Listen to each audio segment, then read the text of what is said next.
ဘဝမှာလေအရာအလုံးကကိုယ့်တဲ့အစင်ပြင်းနေပြီးအောင်မြင်မှုကဒါပဲလက်တကန်းအလိုလေးပဲလို့ထင်နေချင်ကြမှာတခုခုလွဲချော်သွားပြီးအစနေပြန်စလိုက်ရသလိုမျိုးခံစားဖို့ကြမှာပါနော်အဲ့လိုကံကောင်းခြင်းတကားကိုဖွင့်တော့မယ်ဆက်ဆဲမှာဘာတွေကများကျွန်တော်တို့ကိုနောက်ပြန်ဆွဲထားကြတာလဲဟုတ်ပါတယ်ဒီမေးခွန်းကကျွန်တော်တို့အားလုံးရဲ့စိတ်ထဲမှာရှိနေတဲ့မေးခွန်းတစ်ခုပါပ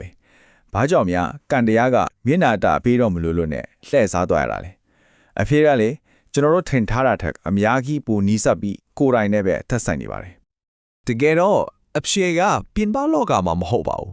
ကျွန်တော်တို့ရဲ့အတွင်းစိတ်မှာပဲရှိနေတာပါကျွန်တော်တို့တွေမတိလိုက်ပဲအလွယ်တကူလက်လွတ်ပေးမိနေတဲ့ခိုးပိုက်တံပိုးအချီးဆုံးအရာတွေကြောင့်ပါပဲကဲအဲ့ဒီအရာတွေကပါတယ်လဲပြီးတော့အဲ့ဒါတွေကိုဘယ်လိုကာကွယ်ရမလဲဆိုတာကိုအတူတူကြည့်လိုက်ကြရအောင်ပထမဆုံးအနေနဲ့အခြေခံအကြဆုံးကာကွယ်ရမယ့်အရာကတော့ကျွန်တော်တို့ရဲ့ကိုယ်ပိုင်စွမ်း energy ပါပဲဘာလို့လဲဆိုတော့ဒီစွမ်းအင်တာမရှိတော့ဘူးဆိုရင်ဂျန်တဲ့အရာတွေအားလုံးတိဆောက်ဖို့ထိမ့်ဖို့ဆိုတာမဖြစ်နိုင်တော့လို့ပါပဲဒါကအရာအားလုံးရဲ့အရင်းအမြစ်ပေါ့ကျွန်တော်တို့ပတ်ဝန်းကျင်မှာလည်းစွမ်းအင်တခိုးတွေရှိတတ်ပါတယ်သူတို့ကမိတ်ဆွေပုံစံမျိုးနဲ့ချင်းကပ်လာပြီးတော့သူတို့ရဲ့အဆင့်မပြေတာတွေမကျေနပ်ချက်တွေကိုပဲအဆက်မပြတ်ညှင်းညူရင်ကိုယ်စီကအားရင်တွေကိုတဖြည်းဖြည်းစုပ်ယူသွားတတ်ကြတယ်တကယ်တော့သူတို့ကကိုယ့်ကိုသူတို့ရဲ့အစိုးမြင့်စိတ်တွေစိတ်ညစ်စရာတွေစွန့်ပစ်ဖို့အမိုက်ပုံးတစ်ခုလိုအသုံးချနေတာပါဒီအချက်ကတော့တကယ်ကိုထိမိလို့ပါတယ်စဉ်းစားကြည့်လေကိုကသူတို့ပြည့်စိတ်ထွက်ပေါက်ရှာတဲ့တေးအိတ်တလုံးလိုဖြစ်နေတာပေါ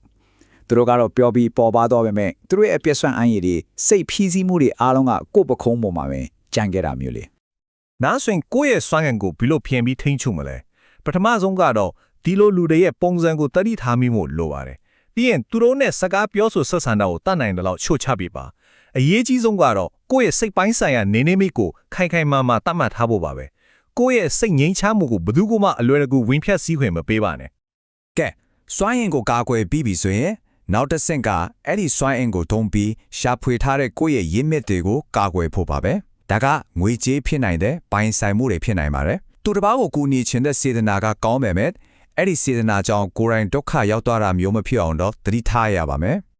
မိတ်ဆွေမိသားစုတွေကိုငွေနဲ့ကူညီတဲ့အခါကျွန်တော်တို့အားလုံးကြုံရတဲ့မေးခွန်းတစ်ခုရှိပါတယ်ကိုကူညီလိုက်တဲ့အခါဘာကိုများပြန်မျှော်လင့်တင်ပါတယ်လဲအဖြေကတော့ဘာမှမဟုတ်ပါဘူးလုံးဝကိုသူ့ညပါပဲဟုတ်ပါတယ်ဒီရိုးရှင်းကနန်းလေးကရှုပ်ထွေးတဲ့ဆက်ဆံရေးပြဿနာတွေကိုဖြေရှင်းပေးနိုင်တဲ့တကယ်ကိုအစွမ်းတက်တဲ့အဖြေတစ်ခုပါ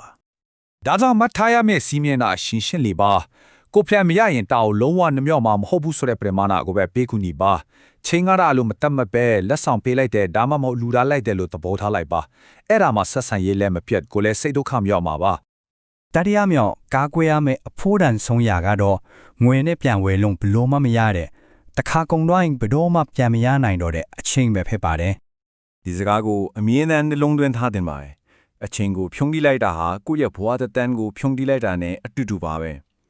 အချိန်တစ်စက္ကန့်ကုန်သွားတာဟာကိုယ့်အသက်တစ်စက္ကန့်တိုးသွားတာပါပဲသူ့ရဲ့ငွေအနှဲငယ်ကိုခြွေတာဖို့အတွက်ကိုယ့်ရဲ့အဖိုးတန်တဲ့ဘဝအချိန်တွေကိုလာဖဲ့ယူလျံလူတွေရဲ့တောင်းဆိုမှုကိုညှင်းဆန်လိုက်ပါကိုယ့်ချိန်ရဲ့တန်ဖိုးကိုကိုယ်တိုင်ပဲတတ်မှတ်ပါအလဟတအဖေမခံပါနဲ့စတုထအချက်ကတော့ကျွန်တော်တို့ရဲ့စွမ်းရည်နေအချိန်တွေကိုအများဆုံးမြုပ်နှံထားတဲ့နေရာကိုပိုင်ဖေးမဲ့တော့ထစ်တဲ့အင်းပါပဲအင်းဆိုတာအုပ်နဲ့အင်္ဂဒေနဲ့ဆောက်ထားတဲ့အဆောက်အုံတစ်ခုပခြားမဟုတ်ပဲကျွန်တော်တို့ရဲ့စိတ်ပိုင်းဆိုင်ရာခိုလုံရာနေပေတစ်ခုလည်းဖြစ်ပါတယ်အိမ်တလုံးဟာလေကျွန်တော်တို့ရဲ့ရမောတန်တွေမျော်လင့်ချက်တွေစိတ်ခံစားချက်တွေနဲ့တိဆောက်ထားတဲ့ကိုယ်ပိုင်စွမ်းအင်တွေပဲတခုပါအချိန်ကြာလာတာနဲ့အမျှကိုယ့်ရဲ့စွမ်းအင်တွေစိတ်ဝင်နေတဲ့နေရာဖြစ်လာတာမို့လို့ဒီနေရာကိုအပြည့်အဝကာကွယ်ဖို့တာဝန်ရှိပါတယ်ဒါကြောင့်မို့လို့ကိုယ့်အိမ်ထဲကိုဘသူကိုဖိတ်ခေါ်မလဲဆိုတာသေချာစဉ်းစားပါသူတို့တည်ဆောင်လာတဲ့စိတ်ဖိစီးမှုတွေအပြစ်သဘောဆောင်တဲ့စွမ်းအင်တွေကကိုယ့်ရဲ့ငြင်းချမ်းတဲ့နေရာလေးကိုညှစ်နွမ်းသွားစေနိုင်ပါတယ်ကိုယ့်အိမ်ရဲ့ချက်တည်းနဲ့တန့်စင်မှုကိုအမြဲတမ်းဦးစားပေးပါကဲနောက်ဆုံးအနေနဲ့ခုနပြောခဲ့တဲ့အားလုံးကိုကာကွယ်ရခြင်းရဲ့အဓိကပန်းတိုင်အရေးကြီးဆုံးကာကွယ်ရမယ့်အရာကတော့ကိုယ်ပိုင်ပျော်ရွှင်မှုပါပဲပျော်ရွှင်နေတဲ့လူတစ်ယောက်ရဲ့စွမ်းရည်လိုင်းနှုန်းဟာအလိုမြင့်တက်နေပါတယ်ဒီမြင့်မားတဲ့စွမ်းရည်ကပဲကံကောင်းခြင်းတွေအခွင့်အလမ်းကောင်းတွေကိုသူ့စီကိုဆွဲဆောင်တာပေါ့ဒါကြောင့်ပျော်ရွှင်မှုဆိုတာအောင်မြင်မှုအတွက်အစွမ်းထက်ဆုံးတန်လိုက်တစ်ခုပါပဲသူတစ်ပါးရဲ့မနာလိုမှုကြောင့်ပဲဖြစ်ဖြစ်အပြတ်သဘောဆောင်တဲ့မှတ်ချက်တွေကြောင့်ပဲဖြစ်ဖြစ်ကိုယ့်ရဲ့ပျော်ရွှင်မှုကိုလာဖြစ်စည်းခွင့်ဘတော့မှမပေးပါနဲ့အားနာမနေပါနဲ့ကိုယ့်ရဲ့ပျော်ရွှင်မှုဟာကိုယ်ပိုင်ဥစ္စာဖြစ်ပြီးဘယ်သူမှခိုးယူခွင့်မရှိပါဘူး ဒါကိုမီးတောက်တစ်ခုလိုပြင်းပြင်းထန်ထန်ကာကွယ်ပါ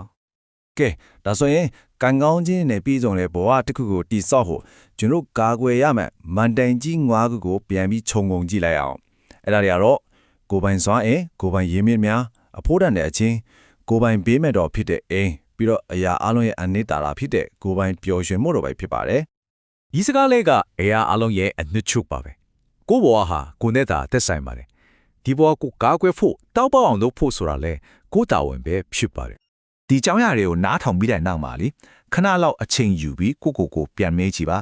အခုလက်ရှိကိုဘွားမှာဒီငါမျိုးထဲကဘယ်အရာကအကကွယ်အလိုအဆုံးထင်းနေပါသလဲ